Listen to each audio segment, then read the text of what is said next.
عمل ہو ایسا کہ دنیا کہے سبحان اللہ، وہ گفتگو ہو کہیں سب کے سب جزاک اللہ۔ تم اپنی فکر میں احساس یہ جگا کے جیو، حسین والے ہو تم اپنا سر اٹھا کے جیو۔ والصلاة والسلام على أشرف الأنبياء والمرسلين خاتم النبيين سيدنا وحبيب قلوبنا وطبيب نفوسنا أشرف الأولين والآخرين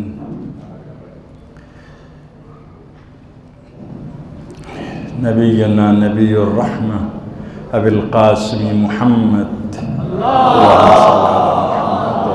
صل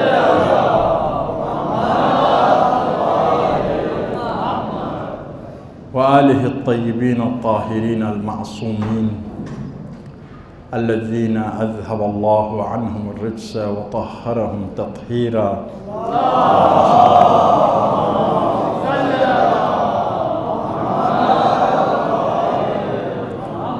واللعن الدائم على أعدائهم من يوم عداوتهم إلى يوم الدين. أما بعد، فقد قال الحكيم في محكم كتابه: وما يؤمن أكثرهم إلا وهم مشركون۔ آپ برادران ایمانی مسجد خدا میں، خانہ خدا میں قصد قربت کے ساتھ تشریف لائے ہیں۔ خدا آپ کی اس عبادت کو قبول فرمائے۔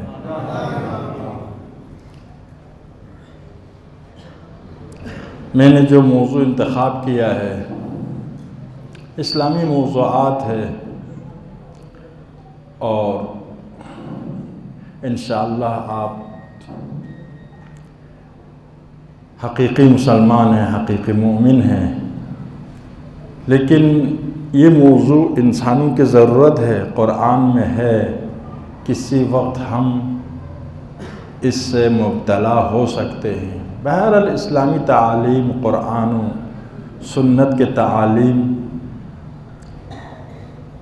کو دہرانا ہے، سننا ہے، سنانا ہے، تاکہ زندگی میں کبھی اس امتحان میں ہم پڑ جائے تو اس امتحان میں سرخرو ہو کر نکل سکے۔ قرآن ارشاد فرماتا ہے: وَمَا يُؤْمِنُ أَكْثَرُهُمْ، اکثر ایمان لانے والے، وَمَا يُؤْمِنُ ایمان نہیں لاتے، اکثرہم اکثر ایمان لانے والے ایمان نہیں لاتے، یعنی ایمان لانے والوں کی اکثریت کیا ہے؟ الا وہم مشرکون، وہ بھی مشرک۔ ایمان لانے والوں کی اکثریت مشرک ہے۔ اس کا مطلب کیا ہے؟ آپ کے پاس ایک شرک ظاہری ہے جس کے بنا پر آدمی اسلام سے خارج ہو جاتا ہے، ظاہر اس کے اپنے معیارات ہیں۔ یہاں پر وہ مراد نہیں ہے، یہاں پر فرماتا ہے ایمان لانے والوں کی اکثریت ایمان نہیں لاتی ہے مگر ان کے وہ مشرک ہیں۔ ایمان لانے والے بھی مشرک۔ حقیقتاً ایمان یعنی خدا پرستی۔ ایمان کا مطلب کیا ہے؟ خدا پرستی، بندگی خدا۔ اعبدوا ربکم الذی خلقکم، تم عبادت کرو، اطاعت کرو اپنے پروردگار کی، پالنے والے کی۔ الذی خلقکم، جس نے تمہیں خلق کیا، خدا نے تمہیں خلق کیا، عدم سے وجود میں لایا، خلق کرنے کے بعد تمہیں پالتا ہے خدا۔ دیکھیے، جیسا ہی شکم مادر میں ہے ایسا باپ کا انتظام کیا ہے، جس کے پاس عقل ہے، جرأت ہے، جسمانی طاقت ہے، شجاعت ہے، ایسی ماں کا انتظام کیا جس کے پاس محبت ہے، شفقت ہے اور مادرانہ صفات ہے۔ پھر جیسے ہی یہ بچہ شکم میں پلنے لگتا ہے، اس بچے کے اندر سر کے بال تک کے رنگ اپنے آبا و اجداد، اپنی ماں اور ماں کے آبا و اجداد سے ارث میں ملتا ہے۔ دیکھیے اس کی روحانی صفات بھی کافی حد تک والدین کی طرف سے، والدین کے آبا و اجداد کی طرف سے ارث میں، اور اس کی جسمانی صفات بھی ارث میں، اور پھر شکم مادر میں پلتا ہے۔ جب دنیا میں آنے کے لیے تیار ہو جاتا ہے، خدا نے ایسا انتظام کیا ہے کہ ماں کے پاس دودھ کا انتظام ہو، شیر مادری کا انتظام ہو، کیونکہ یہ بچہ کیا ہے، اتنا کمزور ہے، کوئی اور کھانا کھانے کا قابل نہیں ہوتا ہے۔ ماں کا دودھ بہترین غذا، کامل ترین غذا ہے بچہ کے لیے۔ معدہ بھی کمزور ہے، دان بھی نہیں ہے، ایسا انتظام کیا۔ اور دنیا میں آنے کے بعد جیسے اس کی ضرورتیں بڑھ جاتی ہیں، ویسا اس کے دانت نکل آتے ہیں۔ والدین کے دل میں ایسی محبت ڈالی ہے کہ بچے پر فدا ہو جاتے ہیں۔ آپ قرآن میں دیکھتے ہیں، بچوں سے نہیں کہتے ہیں، والدین سے نہیں کہتے بچوں سے محبت کرو، بچوں سے کہتے والدین سے محبت کرو۔ کیوں؟ والدین کے اندر اتنی محبت ہے بچوں کی، کہنے کی ضرورت ہی نہیں ہے۔ مجبوری کے حد تک، یعنی مجبور ہے والدین کہ بچوں کی کیا کرے، خدمت کرے۔ بس وقت روایات نے روکا ہے، احادیث نے، کہ بھئی بچوں کی وجہ سے جہنم تو کم از کم مت جاؤ، اتنا پیسے جمع کرو، بچے عیش کریں گے، تم جہنم جاؤ گے۔ یعنی اس حد تک ہم بچوں سے محبت کرتے ہیں کہ خدا خود کو روکنا پڑ رہا ہے کہ اتنا حد سے آگے نہ بڑھو کہ ناجائز طریقے سے پیسہ جمع کر کے تم کہاں جاؤ گے، جہنم جاؤ گے، بچے عیش کریں گے۔ لیکن والدین سے کہا ہے، بچوں سے کہا ہے والدین سے محبت کرو، ان کے شکریہ ادا کرو وغیرہ وغیرہ، تک نہ کہو، ناراحتی کے اظہار تک نہ کرو۔ یہ انتظام الہی ہے۔ بچوں کے دیکھو، پالنے والا ہے خدا، بچوں کو پالنے والے کی ضرورت ہے۔ اس طریقے سے سسٹم بنایا، پھر لڑکپن، بچپن، جوانی، بڑھاپا تک یہ سلسلہ خود بخود آگے بڑھتا ہے۔ روحانی لحاظ سے خدا نے عقل دی ہے، فطرت دی ہے، انبیاء الہی کو بھیجا ہے، ائمہ اطہار کو ذمہ داری دی ہے، اور پھر ہر مسلمانوں کی ذمہ داری دی ہے کہ لوگوں کی روحانی تربیت کرے، خدا کی طرف ہدایت کرے، رہنمائی کرے، خدائی بنائے۔ اعبدوا ربکم، عبادت کرو، یہ تمہارا پالنے والا ہے، تمہارے روح کی بھی پالنے والا، تمہارے جسم کی بھی پالنے والا، تمہارے پالنے کی تمام ضرورتیں اس نے تیار کیا ہے۔ الذی خلقکم، تمہیں خلق کیا، ابھی تمہیں پال رہا ہے، اس کی عبادت کرو۔ عبادت بھی تمہاری مفاد میں ہے، تمہاری عظمت اسی کی عبادت میں ہے۔ یعنی عبادت وہ شاہراہ ہے کہ جس پر چل کر انسان کامل بن جاتا ہے، انسان مقصد تخلیق تک پہنچ جاتا ہے، انسان اشرف مخلوقات بن جاتا ہے، انسان خدا کے حقیقی بندہ بن جاتا ہے، انسان مظہر صفات خدا بن جاتا ہے، انسان فرشتوں سے بہتر ہو جاتا ہے، پھر انسان فرشتوں کا مسجود ملائک ہو جاتا ہے، فرشتوں کا معلم انسان ہے، پیغمبر ہے، ائمہ ہے، حضرت آدم ہے۔ تو یہ مقام تک انسان کو پہنچانے کا انتظام کیا ہے تربیت کے حوالے سے۔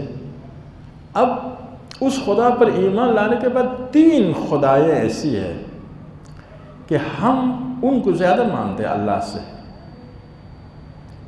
یعنی 3 بتوں کو ہم مانتے ہیں، 3 بتوں کی پوجا کرتے ہیں، بظاہر خدا کی پوجا کرتے ہیں، حقیقت میں 3 بتوں کی. ایک نفس امارہ ہے. افرأیت من اتخذ الہہ ہوا. قرآن فرماتا ہے حبیب آپ نے دیکھا اس آدمی کو جس نے اپنی خواہشات کو اپنا معبود قرار دیا ہے. خواہشات معبود. دیکھو میری خواہش کچھ کہتی ہے، خدا کچھ اور کہتا ہے. خواہش کی بات سنتا ہوں یا خدا کی بات سنتا ہوں. یہاں سے معلوم ہوتا ہے ہم کس کی عبادت کرتے ہیں. حدیث میں ہے من اصغى الى ناطق فقط عبدہ. جو کسی بولنے والے کی بات مانتا ہے در حقیقت اسی کی عبادت کرتا ہے. فإن كان من اللہ، اگر بولنے والا خدا کی طرف سے بول رہا ہے تو خدا کی عبادت کرتا ہے. بولنے والے غیر خدا کی طرف سے بول رہا ہے تو غیر خدا کی عبادت کرتا ہے. تو اس آیت میں خدا فرماتا ہے افرأیت من اتخذ الہہ ہوا. ہوا خواہشات نفسانی، اس کو اپنا معبود قرار دیا ہے. خواہشات کو خدا نے دیا ہے، بہت عظیم نعمت ہے. لذتیں، مزے لینا، زندگی میں خوشیاں، یہ سب اسی سے ہے. لذتیں نہ ہو، خواہشات نفسانی نہ ہو تو آپ پھنس جائیں گے، بے مزہ ہوگا کافی حد تک. لیکن اس کو معبود بنانے کی بات ہو رہی ہے. کچھ لوگ اس حد تک خواہشات کی غلامی میں آگے بڑھ جاتے ہیں کہ اس خواہشات کو معبود بناتا، خدا کی جگہ پر اس کی پوجا کرتے ہیں. اس کے سامنے ہتھیار ڈال دیا، خواہشات کے سامنے ہتھیار ڈال دیتا ہے. جنسی مسئلہ ہو، خدا نہ کرتا بہرحال کوئی مسئلہ نہیں ہے مثال دینے میں، انتہائی حسین لڑکی ہو تو کیا ہوتا ہے؟ ممکن ہتھیار ڈال دے، بے بس ہو جائے اس کے سامنے. خدا کہتا ہے لا تقربوا الزنا، لیکن بے بس ہو جائے. کم از کم نگاہوں کے حد تک کیا ہے؟ بے بس ہوتا ہے. یعنی گر جاتا ہے اس کے سامنے، سجدریز ہو جاتا ہے، اس کی شخصیت ٹوٹ جاتی ہے، اس کی انا ختم ہو جاتی ہے، استقلال نہیں رہتا ہے، اپنے پاس اپنے آپ کی حفاظت کی کوئی طاقت نہیں رہتی ہے. یہ نفس کی خواہشات مال کے لحاظ سے 1 کروڑ 2 کروڑ، ابھی ہمیں ایسا خواب کی بات کر رہا ہوں میں، اگر مل جائے تو بالکل ختم، ٹوٹ جاتا ہوں، اصول ٹوٹ جاتے ہیں، نماز قضا ہو جائے گی.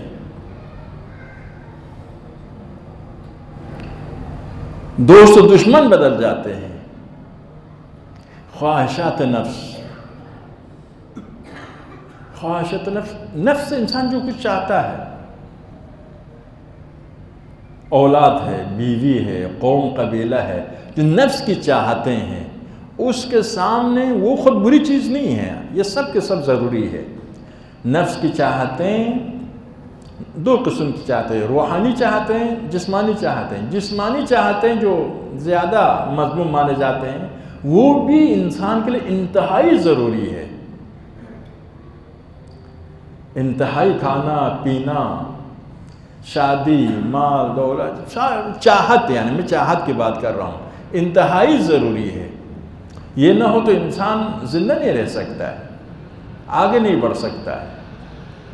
لیکن اس کے بندہ بننا منع ہے. خدا کو چھوڑ کر اس کے سامنے جھک جانا. جب اس کی باری آتی ہے خدا کو چھٹی کر دینا. بعض اوقات جو غیر مذہبی NGOs ہوتے ہیں یا کیا نام ہے تنظیمیں ہوتی ہے، پارٹیاں ہوتی، کچھ ایسا آزمانے کے لیے بالکل مذہبی پروگراموں کے مقابل میں رکھتے ہیں. وہ نہ رکھے بھی کر سکتے تھے مذہبی پروگرام اس وقت یا نماز کے وقت، یہ ان کا اپنا پروگرام کسی اور وقت. لیکن یہی دیکھنا ہے کس کے سامنے جھکتا ہے. وہ چاہتا ہے کہ یہ آدمی اگر خدا کو چھوڑ کر ہمارے سامنے جھکے تو یہ ہمارا آدمی ہے. یہ اگر ہم پر خدا کو ترجیح دیتا ہے، ہمارا آدمی نہیں ہے. ہارون رشید کا واقعہ معروف ہے، خراسان کا والی تھا، معروف آدمی ہے، ابھی اس کا نام میرے ذہن میں نہیں ہے۔ رمضان میں دوپہر کو آپ جانتے ہیں ہارون رشید خلیفہ ہے، خلیفہ یعنی کیا؟ میں پیغمبر کے جانشین ہوں، اسلام کے علمبردار ہوں، اسلام کو نافذ کرنے والا میں ہوں، یعنی پیغمبر کے خلیفہ، اتنا بڑا مدعی ہے۔ اب اس کا والی خراسان بہت بڑے صوبوں میں سے، دوپہر کو وقت ایک آدمی اس کا دوست پہنچ جاتا ہے، دیکھتا ہے کہ وہ کھانا کھا رہا ہے، کہا کہ تو اس نے کہا آؤ کھانا کھاؤ، کہا کہ امیر شاید بیمار ہوگا، بہرحال میں تو بیمار نہیں ہوں، روزہ توڑنے کی کوئی جواز میرے پاس نہیں ہے۔ کہا کہ نہیں میں کوئی بیمار نہیں ہوں، ٹھیک ٹھاک ہوں، اس کے باوجود کھا رہا ہوں۔ کہا یہ کیسا؟ کہا کہ میں تم کو داستان سناتا ہوں۔ داستان سنایا، ایک رات ہارون نے مجھے بلایا۔ اب رات کو جب بلاتا ہے تو مارنا ہی ہے، جان سے مارنا ہے، قتل کرنا مد نظر ہوتا ہے۔ تو توبہ وغیرہ کر کے میں گیا ہارون کے پاس، تو ہارون نے پوچھا کہ تم مجھ سے کتنے محبت کرتے ہو؟ کہا مال دولت یہ سب سے زیادہ، دنیا و ما فیہا سے زیادہ آپ سے محبت کرتا ہوں۔ کہا واپس جاؤ۔ گھر پہنچتے ہی دوبارہ بلاوا آیا، تو اس دفعہ زیادہ توبہ کی، بھئی دوبارہ بلانے کے مطلب کچھ اہم چیز ہے، خطرناک ہو سکتا ہے۔ پھر وہی پوچھا، کہا کتنے محبت کرتے؟ کہا کہ میں آپ سے محبت کرتا ہوں، بال بچے بیوی اولاد سب سے زیادہ آپ کے ساتھ محبت کرتا ہوں۔ کہا واپس جاؤ۔ پھر دوبارہ بلایا تیسرے دفعہ۔ اب میں نے تو غسل کر کے کیا نام ہے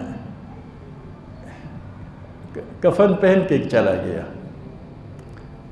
اب جب گیا تو اس نے بھی احساس کیا، کہا کہ تم کتنے مجھ سے محبت کرتے ہو؟ کہا کہ میں آپ سے محبت کرتا ہوں اپنے دین سے بھی زیادہ، دین سے بھی زیادہ۔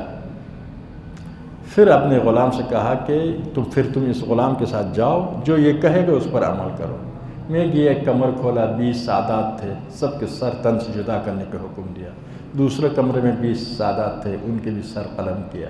تیسرے کمرے میں 20 سادات تھے، ان کے بھی سر قلم کیا۔ آخر میں ایک بوڑھا تھا سید، اس نے کہا تم نے اتنے سادات قتل کیا، کل علی اور فاطمہ کو کیا جواب دو گے؟ میں کام تو گیا لیکن بہرحال ابھی اتنا بڑا جرم کر چکا ہوں، اب جہنم یقینی ہے، تو اسی دنیا سے مزے لینا ہے۔ دیکھیے یہ کیا کہتا ہے، اگر دین پر بھی ترجیح دے دے پھر اس سے کام لیں گے۔ یہی ہے ابھی بھی، ہمیشہ خدا پر جب ترجیح دیں گے ان کو تو کیا ہے، یہ ان کا آدمی بنے گا۔ جب تک خدا کو باقی پر ترجیح دیتا ہے تو ان کا آدمی نہیں بنے گا۔ تو افرأیت من اتخذ الہہ ہواہ، حبیب آپ نے دیکھا اس آدمی کو جس نے اپنی خواہشات کو اپنا معبود بنایا۔ وَأَضَلَّهُ اللَّهُ عَلَىٰ عِلْمٍ، علم کے باوجود خدا نے گمراہ کیا۔ یہ جانتا ہے خدا ہے، آخرت ہے، حساب کتاب ہے، لیکن اس کے باوجود گمراہ ہو گیا، یعنی عملاً گمراہ ہو گیا۔ مقام عمل میں ایک گمراہ آدمی کی طرح کام کرنے لگا، علم نے کچھ اثر نہیں کیا۔ اس کی وجہ کیا ہے؟ عملی ہے۔ جب لذت کے سامنے جھک جائے، لذت کے سامنے بالکل ہتھیار ڈال دے تو یہ بری بات نہیں لذات کو اپنانا، لذات کے لیے کام کرنا، لذات کے سامنے سجدہ ریز ہونا، خدا پر اس کو ترجیح دینا، یعنی دنیا نفس پرستی، نفس کی پرستش کرنا، نفس کی پوجا کرنا، یہ شرک ہے، باطنی شرک ہے۔ جو نفس کی پوجا کرتا ہے خدا کی پوجا نہیں کر سکتا ہے۔ ٹکراؤ کے وقت یہی مسئلہ عمر سعد کا کیا ہوا، یہی ہوا نا۔ مسجد میں اس کبوتر کہلاتا تھا مسجد کا، اس حد تک مسجد میں بیٹھتا تھا، لیکن کربلا اور ری کی بات آئی تو پھر خدا پر کیا ہے ترجیح دی، خواہشات نفسانی کو. وَلِفِي الرَّيْ قُرَّةُ عَيْنِي. حسین کو شہید کرنا گناہ ہے لیکن میرے آنکھوں کی ٹھنڈک ہے. تو ایک اہم چیز ہے کہ ہمیں اہدنا الصراط المستقیم، خدایا ہمارے رہنمائی فرما. زندگی کے ہر مرحلے میں یہ آ سکتا ہے، چھوٹے بڑے وہ سب. بیوی کے ساتھ جھگڑے میں ممکن ہے میں مرد ہوں، میری بات چلنی چاہیے، غلط کیوں نہ ہو. یعنی وہاں سے شروع ہوتے زندگی کے ہر مرحلے میں ہم اس امتحان میں دیکھنا ہے کہ ہم حق کے بات مانتے ہیں یا انا کے بات، نفس کے بات، خواہشات نفسانی کے بات مانتے ہیں. وہ بھی کس حد تک؟ اعلیٰ درجہ تو وہی ہے کہ صرف خدا ہی مد نظر ہو، لیکن کم از کم جنت جانے کے لیے کم از کم کیا ہے؟ یہ ہے کہ واجبات شریعت کو مد نظر رکھیں، محرمات شریعت کو یہ کم از کم معیار ہے. یا نفس کی پیروی کرنے میں بے لگام نہ ہو. ایک حد تک نفس کی پیروی کرنا ہے. وہ کون سا حد ہے؟ واجبات و محرمات شریعت. جہاں تک شریعت بہت سی جگہوں پر نفس اجازت دیتا ہے، جائز چیزیں بہت ہیں، ان سب میں آپ نفس کی پیروی کر سکتے ہیں. لیکن جہاں اس حدود سے باہر جائے پھر پیروی کرنے کا معنی کیا ہے؟ خدا پر ترجیح دینا ہے لذات کو، لذائذ دنیا کو. یہ ایک اہم چیز ہے، یہی بنیاد ہے انسان کے انحراف کا. اگر انسان نفس کی بات ماننے لگا، خدا کی بات نہ مانے، تو پھر دوسرا بت بھی آتا ہے، اس کی پوجا کرنا پڑتا ہے، وہ دنیا ہے. کربلا میں آپ دیکھتے ہیں کہ حقیقت یہ ہے، کربلا میں کوفہ سے آنے والے عام طور پر محب اہل بیت تھے. میں نہیں کہتا ہوں شیعہ تھے. کربلا کے میدان میں یہ جو لشکر ابن زیاد تھا، ان میں شیعہ ہونے کے اوپر کوئی دلیل نہیں ہے. خود امام نے فرمایا کیا؟ ان کو خطاب کر کے، یا شیعۃ آل ابی سفیان، تم آل علی سفیان کے کیا ہو؟ شیعہ ہو. لیکن کوفہ میں 90% سے زیادہ محب اہل بیت تھے، اور بس اوقات محبین کو شیعہ بھی کہتے تھے، لوگ کہلاتے تھے، کیونکہ بنو امیہ کی سیاست تھی کہ جو آدمی بھی فضائل اہل بیت بیان کرے یا اہل بیت کو خلافت کا شائستہ سمجھے، اس کو شیعہ کہتے تھے، تاکہ کیا ہے؟ دوسرے مسلمان ان پر اعتماد نہ کریں. خلاص ایک سازشیں تھی وہاں پر. تو شیعہ ایک وہی تھے ہم جیسا اعتقادی شیعہ، دوسرا وہ تھے جو اہل بیت کو بنو امیہ پر ترجیح دیتے تھے خلافت کے لیے، کہتے تھے خلافت کا شائستہ کون ہے؟ اہل بیت ہے. اور تیسرا وہ گروہ جو محب تھے، تو 90% محب تھے. اس کے باوجود آپ دیکھ رہے ہیں کیا ہے؟ یزید کے ساتھ گئے. فرزدق نے کیا کہا؟ دل آپ کے ساتھ ہے، تلوار آپ کے خلاف ہے. فرزدق عراق کی بہت اہم شخصیت. اس نے کہا کہ قلوبہم معک وسیوفہم علیک، دل آپ کے ساتھ ہے ان کے، اور ان کی تلوار آپ کے خلاف چلے گی. ابھی بھی ہمارے حالت یہی ہے، سارے مسلمان کے دل مسلمانوں کے ساتھ ہے، تلواریں امریکہ کے ساتھ چلتی ہے، اس کے حکم کے مطابق کام کرتے ہیں. ایسا ہے نہیں ہے. بال امتحان کے وقت معلوم ہوتا ہے. تو اب ایسے لوگوں کی صفت کیا تھی؟ مولا فرماتے ہیں، اب مولا کے ساتھ بھی مسلمان، اس طرف بھی مسلمان. وہ تو حسین کے فضائل کو انہوں نے سنا تھا، محب حسین تھے، چاہے امامت کو مانتے ہو چاہے نہ مانتے ہو، فرض کرے آپ محب تھے، فضائل حسین کو بھی جانتے تھے، کمالات حسین کو بھی جانتے تھے. حسین کوفہ میں رہے تھے، اور اصحاب پیغمبر ایسے تھے جنہوں نے دیکھا تھا پیغمبر کس طرح سے حسین کے ساتھ پیار کرتے ہیں، اور کتنے آیات ان کے شان میں نازل ہوا ہے ان سب کے معلوم ہونے کے باوجود اس طرف کیوں گئے؟ مولا یہی فرماتے ہیں الناس عبید الدنیا، لوگ دنیا کے بندے ہیں، دنیا کے بندے۔ عبید عبد کا جمع، عبد غلام کو کہتے ہیں۔ ہمارے جو وہابی گروہ ہے، تکفیری گروہ ہے، کہتے کسی کا نام عبد الحسین، عبد العلی، عبد النبی، عبد الرسول، عبد الحسن نہ رکھے، یہ مشرکوں کا نام ہے، صرف عبداللہ، لیکن پورا کے پورا عملاً غلامی کرتے ہیں امریکہ کے، اس پر کوئی اعتراض؟ عبد غلام کو کہتے ہیں، مقام عمل میں حقیقتاً غلامی کرنے پر اعتراض نہیں ہے۔ یہ لوگ کسی علاقے پر قبضہ کر کے مردوں کو غلام بنانا، عورتوں کو اسیر بنا کر کنیز بنانے کو جائز سمجھتے ہیں، غلام بنانا جائز سمجھتے ہیں، غلام کا نام رکھنا شرک سمجھتے ہیں۔ پہلے خدا ہدایت کرے، دیکھو غلام کا نام رکھنا مشرکانہ عقیدہ ہے، نہ رکھو، لیکن واقعاً غلام بنانا، کہ تو واقعاً غلام بنانا صحیح ہے۔ کافر پر حملہ کرو، اس کو غلام بناؤ۔ عراق کے سنجار پر ایزدی عورتوں کو کنیز بنایا سب کو۔ تو یہ عبد غلام کو کہتا ہے، عبید اسی کے جمع ہے۔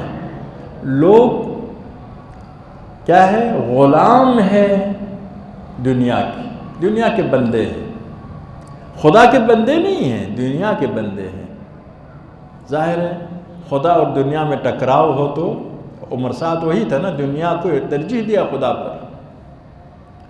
الناس عبید الدنیا، یہی فرق ہے۔ کیوں ایک گروہ حسین کے مقابل میں وہ دنیا کے بندے تھے، ایک گروہ حسین کے ساتھ ہے وہ خدا کے بندے تھے۔ الناس عبید الدنیا والدین لعق علی السنتہم، دین زبان کے حد تک ہے۔ یحوطونہما بدرت بہ معاشم، جب تک زندگی چل رہی ہے، معیشت چل رہی ہے، تب تک دنیا کو بھی دین کو بھی ساتھ لے کر چلیں گے۔ فَإِذَا مُحِصُوا بِالْبَلَاءِ، جب امتحان سے دوچار ہو جائیں گے تو حقیقت سامنے آئے گی، قلت دیانون، دیندار کم ہی رہ جائیں گے۔ تو یہ دوسرا بت جس کے ہم پرستش کرتے وہ دنیا ہے۔ دنیا کی پرستش کون کرتے؟ وہی لوگ کرتے جو نفس امارہ کے پوجا کرتے ہیں۔ نفس امارہ کے خواہشات کس چیز کے ذریعے پورا ہوتے ہیں؟ دنیا کے ذریعے۔ نفس امارہ کے خواہشات، دنیا کیا ہے؟ حکومت۔ دنیا کیا ہے؟ لذتیں ہیں۔ دنیا کیا ہے؟ بیوی ہے۔ دنیا کیا ہے؟ بچے ہے۔ دنیا کیا ہے؟ دنیا کی زندگی ہے۔ دنیا کیا ہے؟ یہ ساری چیزیں جو اس دنیا میں مال، دولت وغیرہ، شہرت، سب دنیا ہے۔ اب ان کی غلامی کون کرتا ہے؟ وہی کرتا ہے جو نفس کے پوجا کرتا ہے، وہ سمجھتا ہے نفس کے خواہشات دنیا کے ذریعے پوری ہوتی ہے۔ دنیا اپنانا صحیح ہے، حدیث میں ہے نعم المال الحلال للرجل الصالح، مال حلال صالح آدمی کے لیے ہے۔ خدا نے مال حلال خلق کیا صالح آدمی کے لیے، ٹھیک ہے؟ مال میں کوئی برائی نہیں ہے۔ مال کیا ہے؟ حضرت خدیجہ کے پاس مال و دولت، حضرت سلیمان نے فرمایا ھذا من فضل ربی، سب سے بڑی حکومت حضرت سلیمان کے پاس تھی، انسانوں پر بھی اور جنات پر بھی۔ علی علیہ السلام کی حکومت آج کل کے 30 حکومتوں کے برابر، امام زمانے کی حکومت عالم کی سب سے بڑی حکومت ہوگی۔ دنیا والے سب سے زیادہ ناکام ہو جاتے ہیں سیاسی امتحانات میں، یعنی سارے جرم، سارے جنایت، سارے گناہ، ساری بربریت، ساری حیوانیت، سارے ستم، ظلم کہاں پر ہوتا ہے؟ سیاست میں ہوتا ہے۔ آپ دیکھیے تاریخ سیاست انسانی بتاتا ہے کیا کہ یہ انسان سیاست میں آ کر، معمولی انسان میں نہیں، بڑے بڑے سیاست میں آنے والے بڑے بڑے لوگ ہوتے ہیں، جانور بن جاتے ہیں۔ لیکن یہی سیاست، یہی حکومت امام حضرت سلیمان کے لیے کوئی نقصان دہ، علی کے لیے کوئی نقصان دہ، امام زمانے کے لیے کوئی نقصان دہ، پیغمبر خدا کے لیے نقصان دہ نہیں۔ وجہ کیا ہے؟ وہ نفس کے غلام نہ ہونے سے حکومت مل جائے خدا کے راہ میں، مال مل جائے خدا کے راہ میں، اولاد بھی خدا کے راہ میں، یعنی جتنی دنیا مل جاتی ہے اس دنیا کو معبود نہیں بنائیں گے، خدا کو معبود بنائیں گے، دنیا کو اس وقت تک اپنائیں گے جب تک خدا کے ساتھ نہ ٹکرائے۔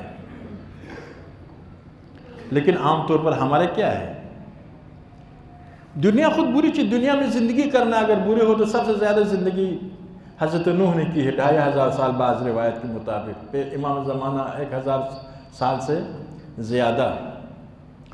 دنیا میں زندگی کرنا بری چیز نہیں، حکومت بری چیز نہیں، سب سے بڑی حکومت ہے سلیمان امام زمانہ کی۔ دنیا میں دولت بری چیز نہیں ہے، دولت بری چیز، مولا علی خود بڑے دولت مندوں میں سے تھے، ٹھیک ہے خدا کے راہ میں انفاق کرتے تھے، لیکن بہت بڑے دولت مندوں میں سے تھے، اپنی ذاتی زحمت کے نتیجے میں ایسی دولت حاصل کی تھی۔ اور ازواج بھی بری چیز نہیں، پیغمبر نے جان بوجھ کر اسلام نے اس کا ایک حکمت، کئی حکمت ہے، ایک حکمت یہ تھا 8-9 بیویاں ایک ساتھ رکھا، بس شادی کرنا، ازواج رکھنا بھی دنیا، مضمون دنیا نہیں ہے، ان میں سے کوئی بھی برا نہیں، صرف یہ ہے کہ ان دنیاوی نعمتوں کو اپنانے میں خدا کی مرضی کو سامنے رکھ کر اپناتے ہیں یا خدا کی علی فرماتے کیا، اگر پوری دنیا مجھے دی جائے، ایک چونٹی کے منہ سے جو کی دانہ چھیننے کے لیے، جو کے دانہ کے چھلکا چھیننے کے لیے میں یہ کام نہیں کروں گا۔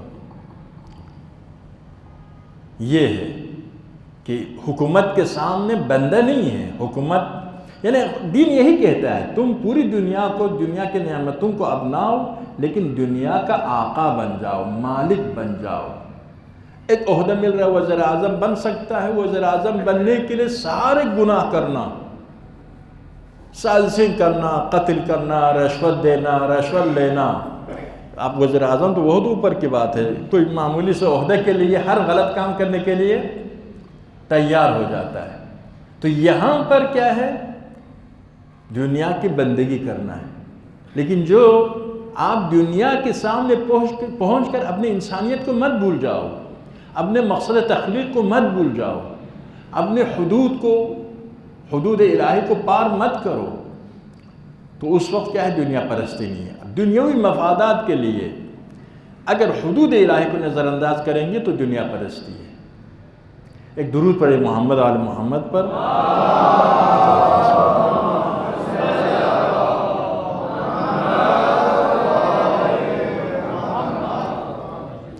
ورنہ آپ دیکھتے ہیں کہ ہم جنت میں جائیں گے انشاءاللہ، وہاں کیا کرتے ہیں، حوریہ ہوتی ہے، تو دنیا کی عورتوں سے وہ زیادہ حسین ہے، حسین کیا، کوئی نسبت موازنہ نہیں ہے۔ تو کیوں، اگر خوبصورت عورتوں سے شادی کرنا برا ہو تو وہاں پر حوریہ نہیں رکھنا چاہیے۔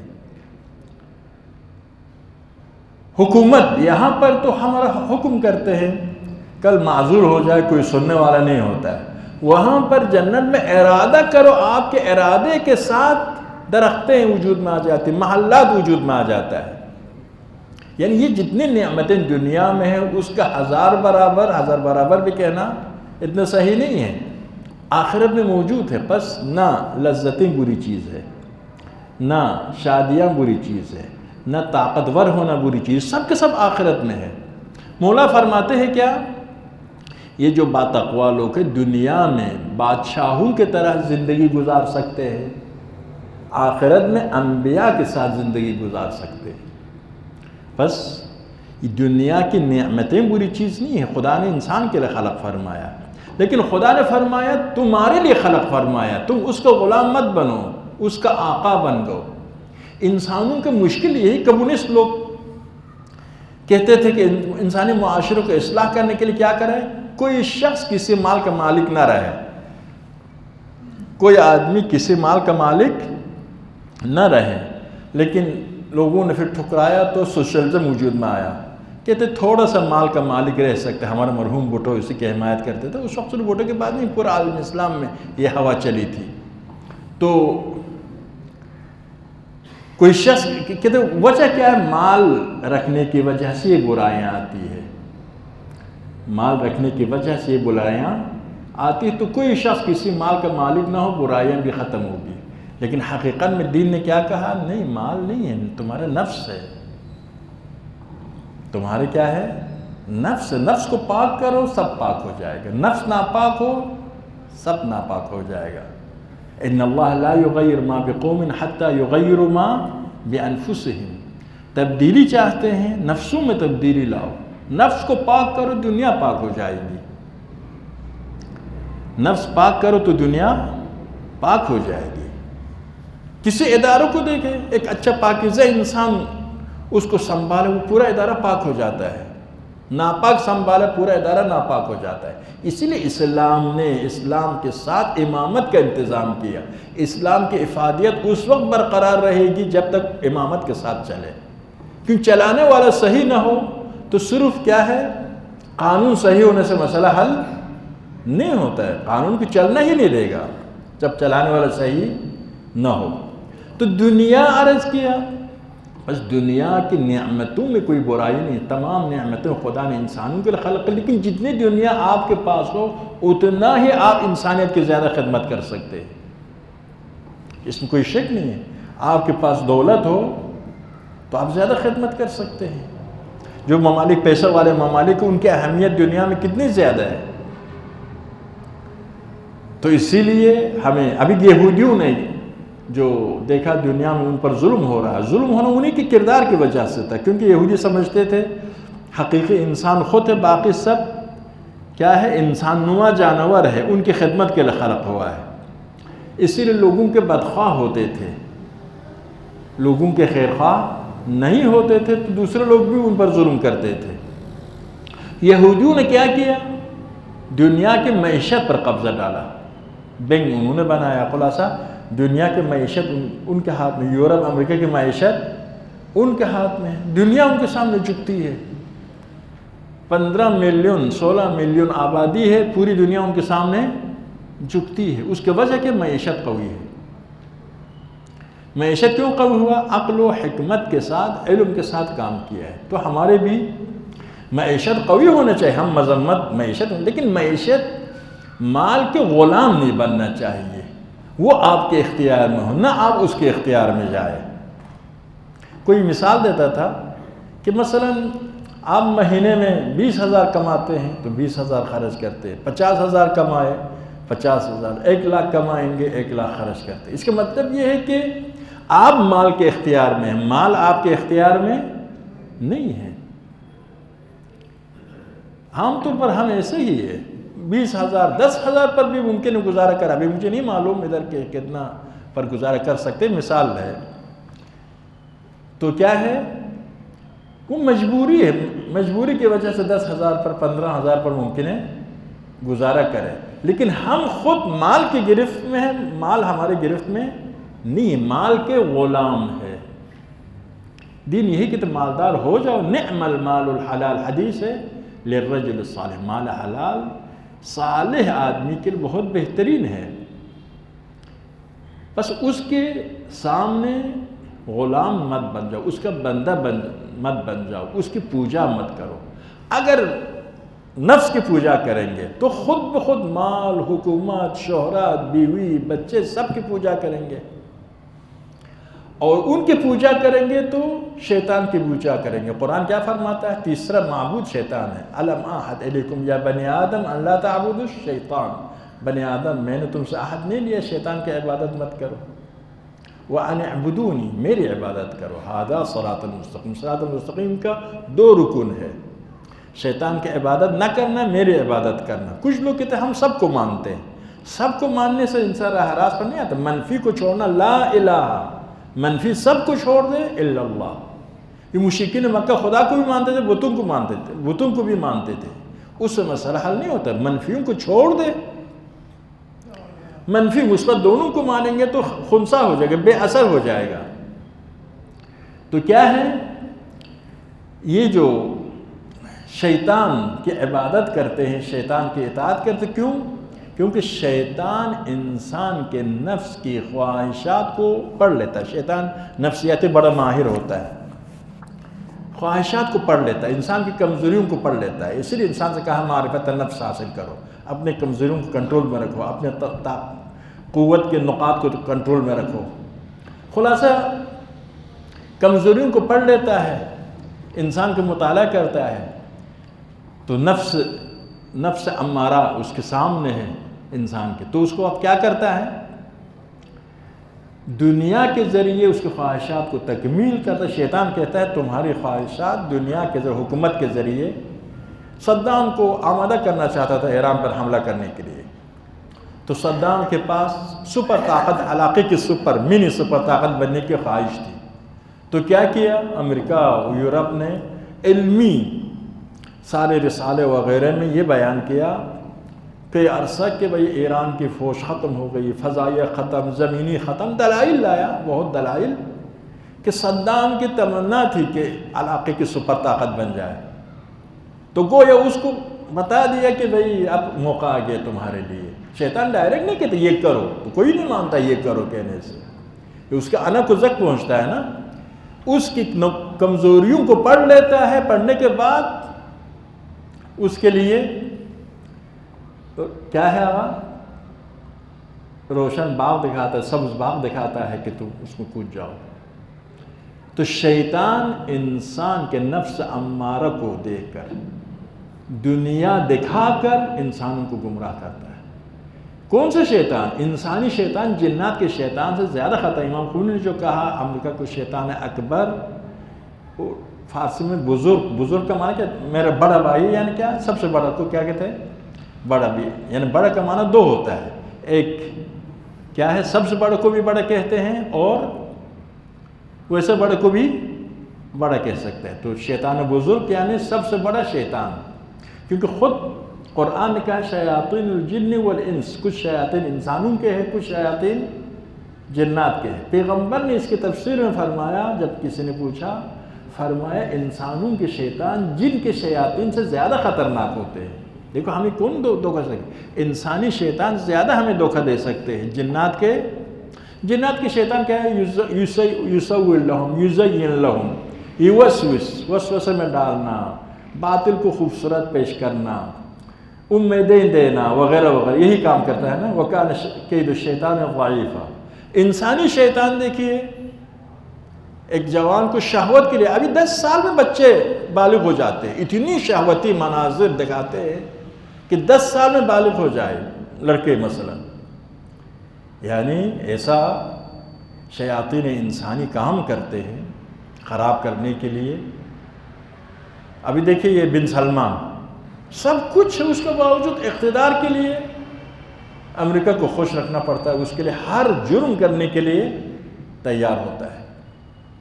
تو عموماً شیطان, چاہے انسانی شیطان ہو چاہے جنات کے شیطان ہو, اور خصوصاً انسانی شیطان زیادہ خطرناک ہے, وہ انسان کو دنیا دکھا کر, بن سلمان کو کیا کہتا ہے, بادشاہت چاہیے میرے ساتھ دے دو, تم میری کیا ہے,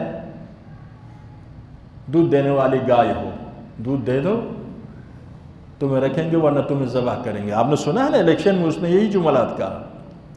تو یہ ہمیشہ یہ کھل کر کہتا ہے, ورنہ ہمیشہ تاریخ بشریت کیا ہے, گواہ ہے شروع انسان کے اپنے نفس سے. اس لیے حدیث میں فرمایا اعداء عدوک نفسک التی بین جنبک, تمہارا سب سے بڑا دشمن تمہارا وہ نفس امارہ ہے, اس کا اصلاح نہیں کریں گے تو سب آپ پر غالب آئیں گے. تو ہمارے سامنے اس کے لیے نمونہ عمل محمد و آل محمد ہے, ان کی سیرت طیبہ ہے, ان کی قربانیاں ہیں, ان کے فرمودات ہے. اور ہم جو کہتے ہیں یا لیتنا کا معنی کیا ہے, یعنی تمام تر مشکلات کے باوجود راہ اہل بیت کو اپنانے کے لیے ہم تیار ہیں. لیکن راہ اہل بیت میں صرف شہادت نہیں ہے, آپ علم حاصل کرو, طاقت حاصل کرو, اتحاد حاصل کرو, سوچو, کام کرو, دنیا آخرت دونوں کو آپ کما سکتے ہیں. لیکن اپنے حد تک تیار رہنا ہے کربلا جیسے قربانی دینے کے لیے جہاں ضرورت ہو. یہ نمونہ ہمارے پاس امام زمانے کی پردہ غیب میں جانا کیا, جتنا ہو سکے کامیابی کے لیے تیاری کرو, جتنا ہو سکے کامیابی کے لیے کیا کرو, تیاری کرو. خدائے بحق محمد آل محمد ہمیں صراط مستقیم پر، راہ اہل بیت پر ثابت قدم رہنے کی، چلنے کی توفیق عطا فرما۔ خدایا ہمارے مجاہدین کے مدد فرما۔ لبنان، فلسطین، سوریہ، کشمیر، یمن، بحرین، ایران، عراق، جہاں پر بھی اہل حق اہل باطل کے ساتھ برسر پیکار ہو، خدایا اہل حق کی مدد فرما۔ غم محمد و آل محمد کے علاوہ کسی اور غم میں گرفتار نہ فرما۔ خدایا ہمیں سیرت محمد و آل محمد پر چلنے کی، ان کی شفاعت کے لائق بننے کی توفیق عطا فرما۔ خدایا ہمارے ملک کو روز بے روز ترقی عطا فرما۔ خدایا عراق میں محبان اہل بیت کو اہل بیت کی مرضی کے مطابق الہی حکومت بنانے کی توفیق عطا فرما۔ خدایا ایران میں نظام مقدس جمہوری اسلامی ایران کو جو اس وقت علمدار اسلام ہے، خدایا اس کی مدد فرما، اس کو دشمنوں پر غلبہ عطا فرما۔ خدایا رہبر معظم انقلاب کے تمام مشکلات کو آسان فرما۔ خدایا ہماری روزی میں برکت عطا فرما۔ خدایا ہمارے حاجت مندوں کے تمام حاجات کو پورا فرما۔ دشمنان مکتب اہل بیت، دشمنان شیعیان اہل بیت اگر ہدایت کے لائق نہ ہو انہیں نیست و نابود فرما۔ خدایا مسلمانان عالم کو آپس میں متحد ہو کر اسلام کے اعلیٰ اہداف و مقاصد کی طرف آگے بڑھنے کی توفیق عطا فرما۔ خدایا شیعیان اہل بیت کو ظہور امام کے لیے اپنے آپ کو اور پوری دنیا کو تیار کرنے کی توفیق عطا فرما۔ خدایا حقیقی معنوں میں توبہ کر کے، اصلاح نفس کر کے، تیری ذات کو، محمد اور محمد کو اپنے آپ سے راضی و خوشنود کرنے کی ہمیں توفیق عطا فرما۔ ہمارے شہداء اور مرحومین کو محمد و آل محمد کے ساتھ محشور فرما۔ تمام حاضرین کے مرحومین، خصوصاً شہدائے ملت، اس مسجد امام بارگاہ کے لیے زحمت کرنے والوں کے مرحومین کے لیے سورہ فاتحہ۔